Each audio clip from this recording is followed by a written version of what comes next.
자, 모두들 반갑습니다. 강태공입니다. 자, 금일은 S&P 500 지수가 또 신고가를 달성을 했습니다. 자, 그러다 보니까 사실상 증시에 정말 강한 상승이 이제는 본격적으로 시작되지 않을까 좀 생각해 보면서 앞으로 금리 인하는 또 언제 가능할지에 대한 부분까지 방송을 통해서 좀 진행해 보려고 하니까 자, 늘 말씀드리는 여러분들의 좋아요, 구독하기, 댓글까지는 너무나 많은 힘이 된다 말씀드리면서 오늘의 방송 시작해 보도록 하겠습니다.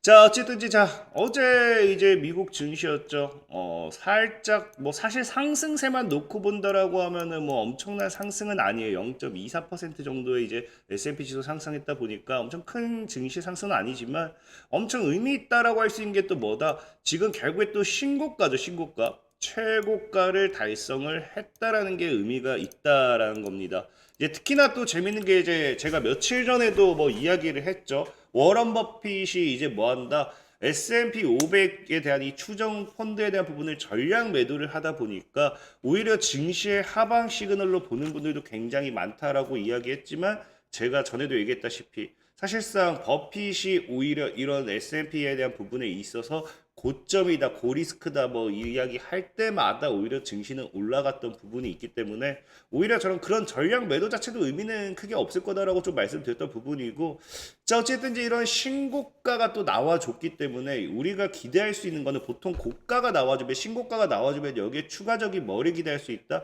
신고가 랠리라는 걸 또 기대할 수 있겠죠. 그러다 보니까 이 앞으로 S&P 500이라는 부분에 있어서 이 지수가 뉴욕 증시와 함께 강한 상승을 가지고 간다 했을 때 과연 어떤 업종들의 섹터들이 이 시장을 주도하게 될 것이고 어떻게 얼마나 올라갈 것인가에 대한 분석을 해본다라고 하면은 사실상의 지금 이 시장을 견인했던 게 무엇인지에 대한 부분에 대한 이해가 필요하다라고 좀 말씀을 드릴게요. 자, 그러다 보니까 어제 사실 시장 보면은 참 재미있다라고 생각할 수 있어요. 어제 시장이 사실 이런 이 S&P 500 지수를 견인하기에는 마이크 뭐 이제 그 빅테크 기업들 보면 다 알겠지만 엄청나게 큰 상승이 나와주지 않았습니다. 테슬라라든지 구글이라든지 메타 같은 경우도 빠졌고 엔비디아 같은 경우도 좀 소폭 상승하는 모습이 나와줬다는 겁니다. 그러니까 사실상에 어제는 이제 시가총액 상위군들의 기업들이 크게 올라간 게 아니라 이제 상대적으로 이제 작은 중소형주 기업들의 이런 이 상승과 함께 증시의 상방을 견인했다라고 보셔야 돼요. 특히나 이제 이 중에서 의미 있는 게 여러분들도 알다시피 뭐가 견인했느냐? 인텔이라는 기업이 지금 뭐 한다? 주가가 거의 16% 가까이 올라가면서 이 증시에 강한 상승을 좀 만들어냈다는 건데 그렇다라는 거는 앞으로 이 증시의 이 신고가가 유지되기 위해서는 인텔이라는 기업이 물론 시가총액 대비 뭐 이런 걸 본다라고 하면은 엔비디아라든지 마이크로소프트라든지 구글이라든지 이런 기업들이 올라가는 게 맞아요. 하지만 인텔이라는 기업 자체도 앞으로 이런 꾸준한 상승이 나와준다라고 하면은 오히려 신고가에 대한 부분에 있어서 영향력을 끼칠 수도 있기 때문에 과연 이것이 앞으로도 가능할 것인가 불가능할 것인가에 대한 부분을 좀 생각을 해봐야 되는 부분이고요. 자, 그런 관점에서 봤을 때 인텔이라는 기업이 지금 왜 주가가 올라갔느냐를 놓고 본다라고 하면은 사실 다 알 겁니다. 이제 인텔이 또 지금 어떤 이슈가 나오느냐? 이제 TSMC와 이제 브로드컴이 뭐한다? 지분 인수설의 주가가 급등했다라는 겁니다. 이제 여러분들도 알다시피 최근에 이제 인텔 같은 경우가 굉장히 이제 경영난에 휩싸이면서 사실 전에도 한번 얘기했지만 뭐 이 일론 머스크 CEO 같은 경우도 인텔을 인수하겠다라는 이야기가 나올 만큼 정말 인텔이 이제 많은 이런 누가 인수하냐에 대한 부분에 있어서 지속적으로 문제가 제기됐던 부분이고요. 중요한 건 사실 이제 그러다 보니까 TSMC라든지 브로드컴의 지분 인수설이 이제 또 나오기 시작했는데 물론 이게 확정이 되기 전까지는 아무도 몰라요. 근데 중요한 건 정말 시장에서 어찌 보면은 이 TSMC의 인수만큼은 기정사실일 수도 있겠다라고 보는 게 뭐 때문이냐? 자, 보면 알겠지만 최근에도 지속적으로 이야기하는 게 뭐다? 대만 언론에서 나온 게 미국이 TSMC의 인텔과 협업해라라면서 이제 트럼프 대통령이 지금 압박을 가고 있다는 거겠죠. 그래서 지속적으로 이 전에도 얘기했지만 뭐 반도체에 대한 부분에도 관세를 매긴다라고 하면서 다시 반도체를 미국으로 가지고 오기 위한 그런 이런 방법 중에 하나가 다시 뭐 인텔도 키워야 되고 뭐 브로드컴도 키워야 되고 어쨌든 그런 과정에서 봤을 때 TSMC에게 인텔에 대한 부분에 있어서 인수에 대한 부분 이런 것들이 지속적으로 압박하는 모습이 나와주고 있기 때문에 사실 어찌 보면 TSMC 같은 경우는 정말로 인텔을 인수할 수도 있는 상황입니다. 그러다 보니까 오히려 지금 시장에서는 이런 기대감이 지금 더 나오는 게 아닌가 좀 생각을 해볼 수 있고, 물론 지금 현재 봤을 때는 인텔 쪽 입장도 들어봐야겠지만 뭐다, 이제 인텔 같은 경우는 지금 뭐 이 정부의 압박을 받아 대만 반도체 위탁 생산업체 TSMC 일부 사업을 매각하거나 합작을 추진할 가능성이 제기되고 있다 보니까 내부에서는 정말 강한 반대가 나오고 있대요. 그래서 지금 보면 일부 직원들은 뭐 최악의 실수가 될 것이다라고 이야기가 나오는 만큼 정말 이게 성공리에 뭐 진행이 될지 말지는 앞으로 지켜봐야 될 부분이라 생각하고 있고, 다만 이것이 정말로 잘 진행이 된다라고 하면은 잘 진행이 되지 않아도 사실은 뭐 사실 뭐 크게 문제가 될 것 같지는 않지만, 자 현재 어쨌든 이제 이게 차트적으로 좀 더 본다라고 하면은 인텔이라는 기업이 지금까지 역사적으로 거의 이제 30년이라는 역사에 놓고 봤을 때 정말 리먼 사태 때 무너졌던 거, 뭐 이때는 사실 뭐 IT 버블이 한번 쫙 크게 올랐다가 살짝 이탈이 나왔기 때문에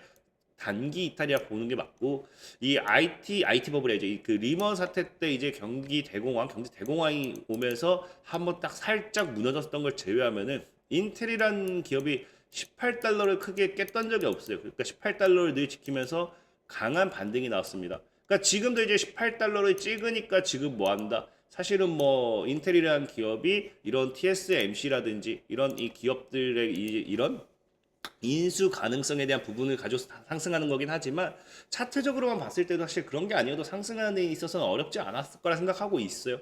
자, 아무튼 앞으로 뭐가 될 수도 있다. 이런 저가에 대한 부분에 있어서 저가 매수세가 유입이 되었던 부분도 있고, 이런 인수설과 함께 인텔이라는 기업의 주가가 상승을 하게 되는 거죠. 근데 중요한 거는 이제 이런 인텔이라는 기업의 주가 상승이 지속적으로 또 이제 더 상승을 하게 되면서 S&P 지수의 영향을 인텔만 끼치게 되는 게 아니라 정말 이런 인수가 나오게 된다라고 하면은 여러분들도 알다시피 이제 TSMC나 이제 브로드컴이 이제 이런 인텔을 인수하게 되면은 미국 반도체 이 산업 구조가 완전히 재편이 됩니다. 그러다 보니까 기술주 전반적으로 대한 이 전반에 대한 투자 심리가 굉장히 긍정적으로 확대가 될 수도 있는 부분이고요. 그럼 이런 것들이 결국에 어디로 또 영향을 미치냐? AI 반도체라든지 데이터 센터에 대한 시장 경쟁력에 대한 부분, 그러다 보니까 이런 것들이 또 경쟁이 더 치열해지게 되면서 더 많은 기업들의 투자 자금이 쏠리게 되겠죠.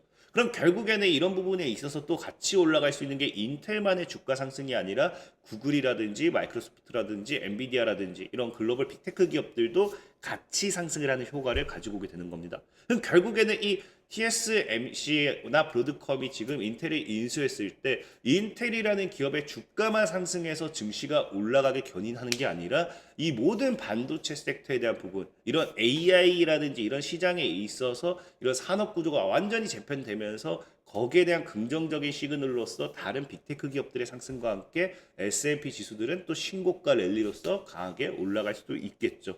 자, 그리고 추가적으로 이제 증시의 상방이 또 지속적으로 기대되는 게 뭐냐고 하면은 이제 사실상 어제 이제 S&P 지수가 신고가를 기록했을 때 또 이런 뉴스가 나와요. 어떤 뉴스가 나오느냐? 자, 미국에 이제 보면은 이 FOMC 회의록 의사록을 앞두고 일제 상승했다라고 이야기를 하죠. 그러니까 사실 이 회의록을 앞두고 이제 이걸 상승했다고 하면은 여러분들이 이해를 또 못할 수도 있어요. 왜? 보통의 지금도 이제 예상되는 게 이 회의록에서 절대적으로 좋은 이야기가 나올 거라 생각하지 않습니다.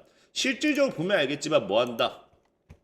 지금 우리가 봤을 때 CPI라든지 PC라든지 PPI라든지 전체적으로 지금 임금이라든지 이런 걸 봤을 때 2%가 전에도 얘기했다시피 뭐예요? 지금 이제 연준이 바라는 이제 목표치죠.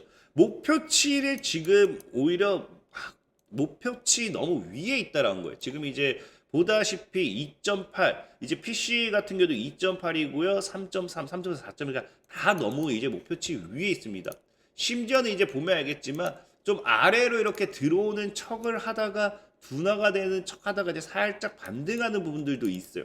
그러니까 사실 지금 이 연준 회의록이 아마 이번에 발표가 된다 하더라도 분명히 지금 여기에 대한 금리 인하 가능성이라든지 이런 것들이 나올 확률은 적다라고 생각합니다. 물론 이제 여러분들 알다시피 최근에 이제 트럼프 대통령이 금리 인하에 대한 압박을 하는 부분이 굉장히 긍정적이라고 생각은 해요. 하지만 그럼에도 이런 회의록 자체에서도 이 금리 인하에 대한 부분이 분명히 나오기보다는 안 나올 확률이 굉장히 높은데 오히려 이런 것들이 채권 가격이라든지 이런 것들도 지금 떨어뜨리고 있거든요. 그렇게 떨어뜨리는 이 가장 근본적인 이유가 무엇인가를 봤을 때는 앞으로 이제 얼마를 하겠다가 중요한 게 아닌 것 같아요. 그러니까 지금 몇 회, 사실 시장에서는 1회에서 2회 정도는 할 거다라고 예상은 하고 있습니다. 근데 지금 이 회의록을 통해서 우리가 기대하는 거는 언제 할 거냐에 대한 이 시기를 기대하는 게 아닌가라고 생각해 보고 있습니다. 특히나 이제 우리가 이 채권 차트를 봐도 여러분들 아시겠지만 현재 보면 어때요? 지금 이 미국의 이제 10년물 국채 금리가 분명히 25년 들어서 급격하게 말도 안 되게 상승하다가 지금 다시 줄고 있어요. 분명히 금리 인하는 안 하는 쪽입니다. 금리 인하에 대한 신중론. 근데 지금 이 국채 금리가 줄어들고 있어요. 여러분들 아시다시피 국채 금리가 줄어든다는 것은 금리 인하에 대한 기대가 이제 커진다는 거거든요. 그럼 왜 지금 여기서 이것이 줄어드는가를 봤을 때는 너무나 간단해요. 제가 아까도 앞에서 얘기했죠. 이제 사실 하고 안 하고가 중요한 게 아니라 언제 하느냐라고 이야기했습니다. 이게 무슨 말이냐고 하면은 지금 시장에서는 여러분들도 알다시피 이런 월가에서 이미 연준에서는 이미 1회에서 2회를 할 거다라고 이미 기정사실로 받아들이고 있어요. 그렇기 때문에 올 초에 갑작스런 이런 작년 말부터죠. 이런 이슈가 나오면서 채권 금리도 최고치를 찍었던 부분이고요. 자, 그러면서 지금 어떻게 되고 있습니까? 분명히 이제 신중론 이야기가 나오는데 계속해서 하락하고 있어요. 그럼 이 하락의 이유가 무엇이냐고 하면은 지금 기다리는 거는 6월 정도를 본다고 생각하시면 좋아요. 왜? 이제 과거 사례를 보게 된다고 하면은 우리가 보통 어쨌든 두 번을 하든 한 번을 하든 할 거 아니에요. 그럼 두 번을 한다라고 하면 보통 통상적으로 이제 6월과 12월에 하는 사례가 굉장히 많습니다. 이쯤. 그 다음에 이제 보통 한 번을 하게 된다라고 하면은 12월은 이제 연말이라든지요. 다양한 이 변수들이 존재하기 때문에 6월 달에 하는 경우가 굉장히 많아요. 딱 한 번을 진행했을 때 과거 사례를 본다라고 하면은 시장의 변동성이라든지 이런 것들을 고려했을 때는요. 오히려 조기에 대응할 수 있는 딱 이 시간을 더 줘야 되기 때문에 1년을 놓고 했을 때 6월 달에 하는 경우가 많기 때문에 오히려 뭐다? 지금 6월이 다가옴으로써 이제 피크 찍었죠. 3월이 다가오고 4월이 다가오고 이제 점점 6월이 향해 갈 때마다 오히려 채권 금리가 더 떨어질 확률이 높아요.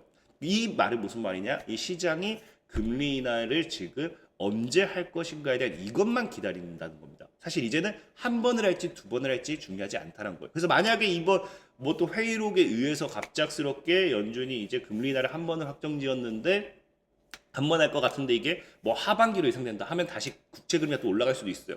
근데 지금 만약에 제가 한 번을 할 건데 6월 달 정도로 이제 인하를 할 것 같다라고 하면 오히려 또 국채 금리가 또 빠지는 효과가 나올 수도 있습니다. 그럼 국채 금리가 또 빠지면서 또 이 금리 인하에 대한 기대가 나와준다라고 하면 결국 또 뭐가 된다? 증시의 상방 시그널로서 연계가 될 수도 있겠죠. 자, 그러다 보니까 지금 뭐 한다? 현재 이제 그 S&P 지수의 차트를 본다 하더라도 이 신고가에 대한 기대는 할 수 있어요. 다만 이제 무조건적인 상방이 나온다라는 학답보다는 지금 보면 알겠지만 S&P 지수들이 늘 뭐 했어요? 위아래로 이제 추세를 만들면서 갔어요. 추세를. 그러니까 지금도 여러분들이 생각하는 게 추세대를 생각해야 되기 때문에 조정과 상승 이 사이에서 내가 어떻게 대응할지 매매 전략을 잘 세우는 게 아마 이번 연도 핵심이 될 거다라고 좀 말씀드리고 싶고 25년도 금리 인하가 한 번 하든 두 번 하든 중요한 건 아니라 생각해요. 아마 제가 봤을 때는 정말 이 S&P 지수가 또 신고가 랠리가 나올 수 있기 때문에 여러분들이 돈을 벌 수 있는 기회는 굉장히 많을 수도 있겠다라고 말씀드리면서 오늘 방송 마무리하도록 하겠습니다. 자, 지금까지 강태공이었고요. 여러분들의 좋아요, 구독하기, 댓글까지는 너보다 많은 힘이 된다 말씀드리면서 자 모두들 안녕.